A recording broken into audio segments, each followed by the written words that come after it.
Next up, we have Natalie. She is an ecopsychologist, a rancher, and a conservationist. Did I say that right? She and her husband produce grass-fed beef, pasture-raised pork, and chicken through regenerative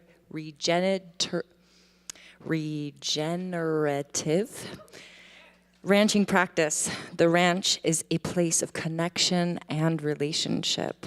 Her Spark Talk is called Regenerating Souls and Soil, Living and Learning with the Land. Welcome, Natalie.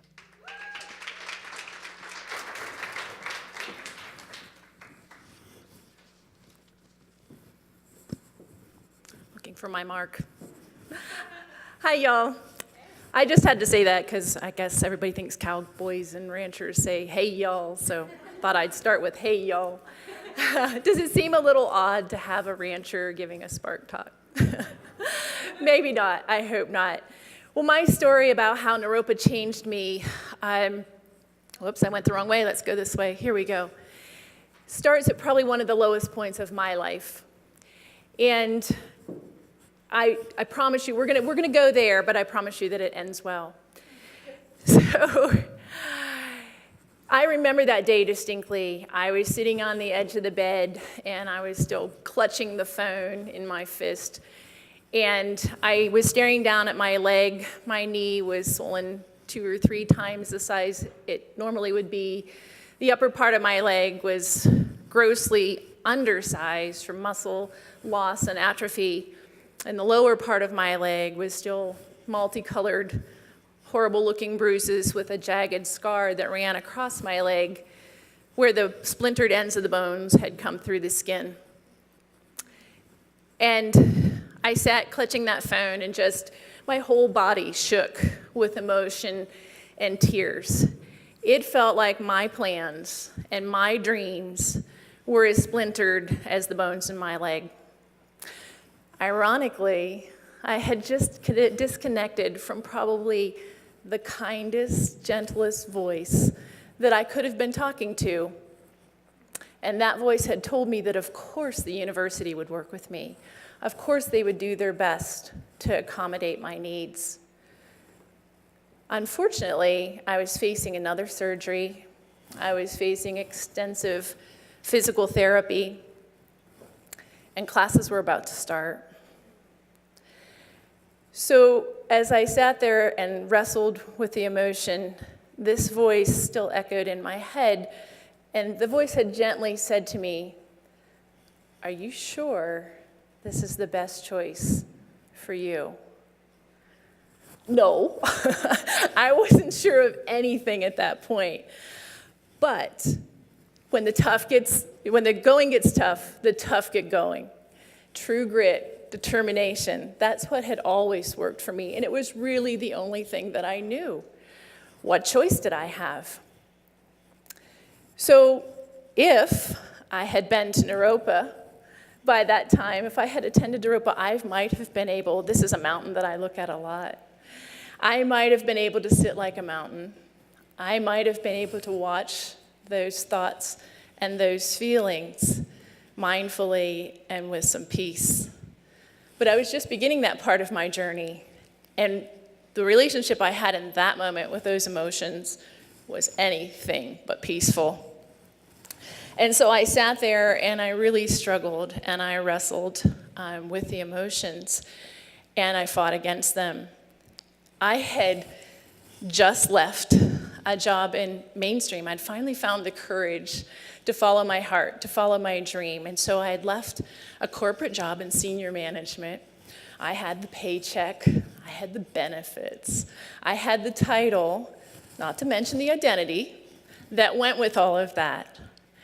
And now suddenly, here I was doing something completely different and uncomfortable. I remember thinking, what if one of us gets sick? What if one of us has an accident? And so again, I was just struggling to stay with my plan. I had a plan. I'm a planner. Believe me, I had a plan. And I was struggling to stick with it. And so things had been lining up with my plan, quite honestly. I had just been accepted to Naropa's transpersonal counseling program. I had finished an ontological coaching program, and things were lining up pretty nicely until that day when I found myself being rushed into emergency surgery for a pretty serious horse-related accident. So my worst fear had then suddenly come true. Here I was flat on my back. There was nothing to distract me, no work, just me and my thoughts as the hours ticked by. And so, So I got to spend a lot of time in that place. For once in my life, I had no contingency plan. I always have a contingency plan. I have plan A, B, C, so on. But at this point, I didn't have a contingency plan. And so here I was faced with this question. And so I had chosen, after leaving mainstream, I had chosen transpersonal psychology because I was really drawn to Naropa, and I was drawn to transpersonal psychology, but really, transpersonal psychology, one of the reasons I love it, of course, but it wasn't too far out of the box.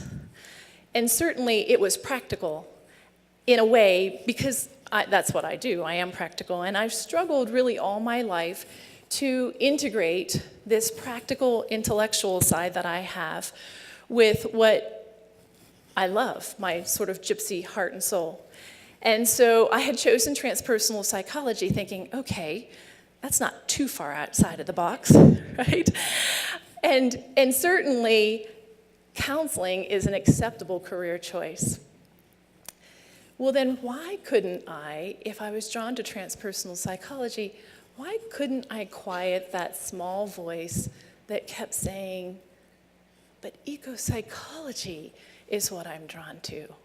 It's the ecopsychology. And of course, the practical voice said, well, now look, you can't exactly go to the classified section and find a bunch of ads that say, ecopsychologist wanted. So I continued that struggle. But I kept hearing that voice that had been, that kind, gentle voice that had been on the end of the phone when I had called Naropa to explain my dilemma. And that's when Naropa started to change me. That's when I started to think, is this the best choice for me? Again, I didn't know, but it was practical. So, in the end, I chose ecopsychology. That accident that day really resulted in many gifts, not the least of which was managing a ranch that was a guest ranch, and I was managing it with my husband. And so in our dining room, it was a big ranch, we had a big dining room, and I know this is going to make some of you cringe, but on the walls were mounts of bison and elk, those types of things. And I remember one day, my husband is in the dining room, and one of our guests, who was a little, just a tot, well, not a tot, he was a little bit bigger than that, probably 8, he was looking up at these mounts on the wall, and he said to my husband, he asked my husband what they were and why they were there, and my husband very gently explained to him that they were animals that had been hunted for their meat. And the little guy looked at the mounts, and he looked at my husband, and he asked, well, why wouldn't you just go to the grocery store like everyone else? Well, I'd grown up in agriculture. I was a farm kid. I knew where my meat came from. I knew where all my food came from. I didn't necessarily like it. I definitely didn't like it when I knew the meat before it was meat.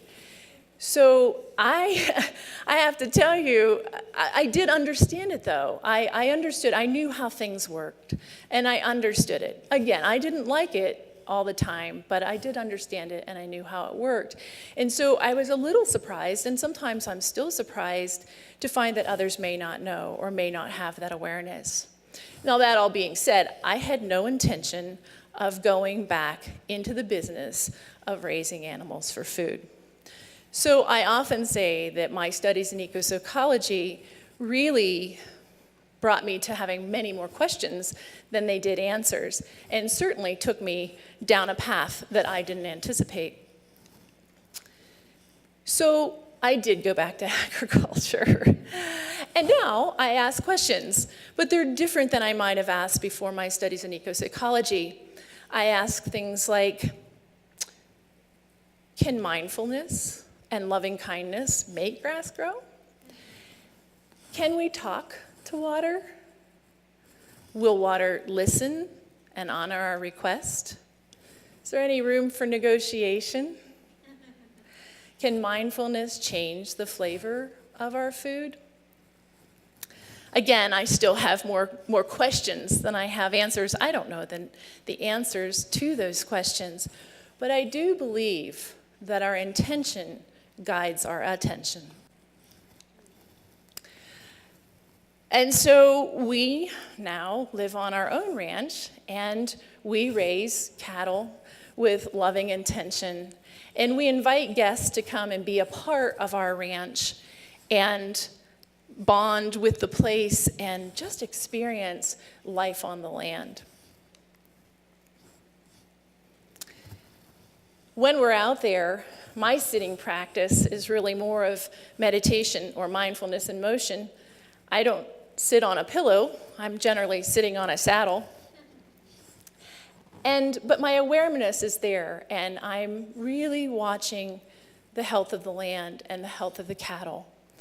And so I'm looking, when we're monitoring the land, when we're monitoring the health of the land, we look and we listen and we touch and we feel, we ask and we wait, and we learn and we adapt and we teach. And I was recently sitting on a panel of a growing farmers class, and one of my colleagues, who's also on the panel, just stated very matter-of-factly, well, if you listen, the land and the plants will tell you exactly what they need. Well, of course it will. That's brilliant, and he didn't even have to go get a master's degree to figure it out. So this is another rancher and colleague friend of ours, and I'll tell you, it's kind of interesting. We get guests from all over the world, and yes, some of them are vegetarians. And a friend of ours recently relayed this story. He also raises grass-fed meat using regenerative ranching practices. And he was approached by a woman who identified as a vegetarian, and she wanted a tour of his farm, his ranch. And he's a bit of a cynic, and so he wanted to know why a vegetarian would be interested in his cattle operation. And so he's pretty blunt, too. He's kind of a grumpy old guy. And he said to her, so he asked exactly that question. And she didn't miss a beat. She looked at him and she said, well, sir, I may not love grass-fed beef, but I love beef-fed grass. Huh. Well, that was pretty interesting and kind of poignant, wasn't it? So we do have a lot of ground in common. And what we've discovered in our practice of raising animals is that often the pigs are the best composters. The chickens are the best rototillers and spreader of dung. And we invite guests to come and connect with the land and learn about where their meat comes from and have that connection and respect and honor for the food. So I'll leave you with this one last story. This is the story that keeps me going when I often feel like I'm just a bit too tired to keep changing the world. We had a guest who came to celebrate her high school graduation with her family. Her name was Bella, and at the time, we didn't know that Bella had a genetic disease called Usher syndrome. And so it wasn't until afterwards, when her father shared this information with us, that we learned that Bella had cochlear implants to help her hear. She was riding horses to help with her balance. But there's no real treatment for what's happening with her vision. And if a treatment isn't found, Bella will be blind by the time she's in her 30s. So this was more than a vacation for them. This was an opportunity to fill Bella's mind with pictures and vistas and colors that she would be able to pull from, draw from, should she ever be locked in the darkness in the future. And more poignantly, it was a place to remember. It was a place to go in her mind, should she lose her sight. That keeps me going. We most recently just received, Bella's gone on to school. She's studying to be a wildlife biologist. We just received Bella's application to be an intern at our ranch. I have no doubt Bella is going to go on to change the world. So sometimes those little surprises and accidents that change your life, change your perspective, and change the way you see the world around you. This is a photo of a Mustang mare that I just adopted last March. I didn't know that I was getting two for the price of one.